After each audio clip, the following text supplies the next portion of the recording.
What if I told you that the biggest lessons of life often only reveal themselves after we turn 65, and that many of us, looking back, wish we had understood them sooner?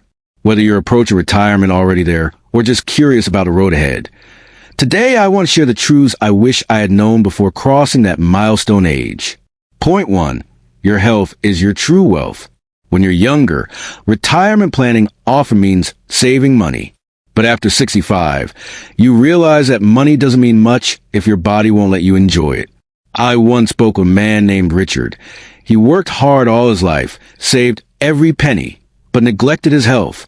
By the time he retired, he had the money to travel, but his knees, heart, and energy levels held him back. On the other hand, a friend named Margaret started walking every day in her 50s. She's now in her late 70s, still gardening, traveling, and enjoying every moment. The difference? She invested in her health the way others invest in a retirement fund. Point 2. Relationships matter more than things. At 65, you look back and realize it wasn't the cars, the houses, or the possessions that brought the deepest joy. It was the people.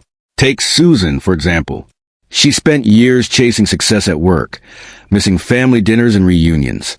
When she turned 65, she admitted her biggest regret was what she failed to buy. It was the moment she failed to share. Strong connections with friends, children, even neighbors are what protect us from loneliness, which studies show can be just as damaging as smoking or obesity.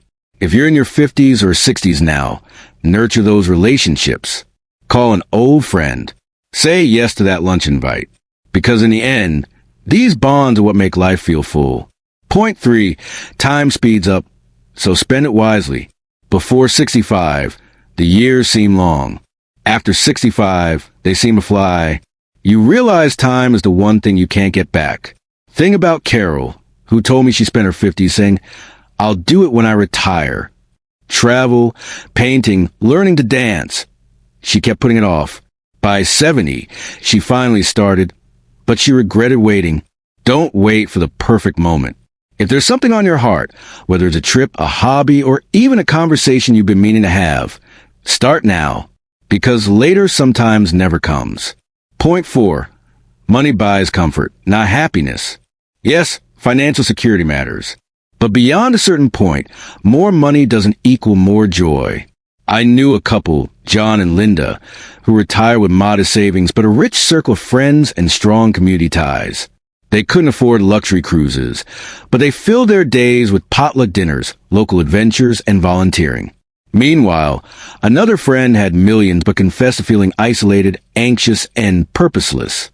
The lesson? Plan your finances, yes, but don't let the pursuit of money overshadow what really creates happiness, connection, purpose, and peace of mind. Point 5. Purpose keeps you young. One of the biggest shocks after 65 is realizing how much of your identity was tied to work. Suddenly, the title is gone, the daily schedule disappears, and you wonder, who am I now? That's why purpose is so important. It doesn't have to be big. It could be mentoring younger people, volunteering, writing your story, or simply caring for a garden. Purpose gives you a reason to get out of bed, a sense of contribution. I think of George, a retired teacher who started tutoring kids in his neighborhood. He says it gave him more joy than any paycheck ever did. Purpose isn't about career, it's about meaning. Point 6. Letting go brings peace.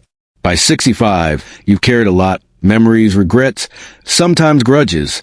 One of the most freeing lessons is learning to let go. I once met a woman named Elaine, who admitted she spent decades resenting her sister.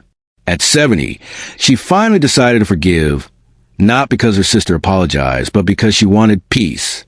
That choice lifted a weight she'd carried for years. Life is too short to hold on to bitterness. Letting go creates space for joy, for healing, and for living fully in the time you have left. Point 7. Gratitude changes everything. The final thing I wish I'd known before 65 is that gratitude isn't just a feeling, it's a practice. Each day you wake up, each meal, each laugh with a grandchild, it all becomes more precious when you choose to notice it. People who live with gratitude don't just feel happier, they age better. They stress less, sleep better, and carry a lightness that others feel when they're around them. Gratitude turns ordinary days into blessings. clothes, and reflection. So, those are the lessons I wish I'd known before turning 65. Health is wealth. Relationships matter most. Time is precious. Money can't buy happiness. Purpose keeps you young. Letting go sets you free. And gratitude makes life shine. Now, I'd love to hear from you. Which of these lessons speaks to you the most? Or what wisdom would you share with someone approaching 65? Leave a comment below. I'd love to read your thoughts. And if you found this video meaningful, please give a like, subscribe for more, and share with a friend who might need to hear this today. Because life after 65 can be beautiful if we live it with wisdom.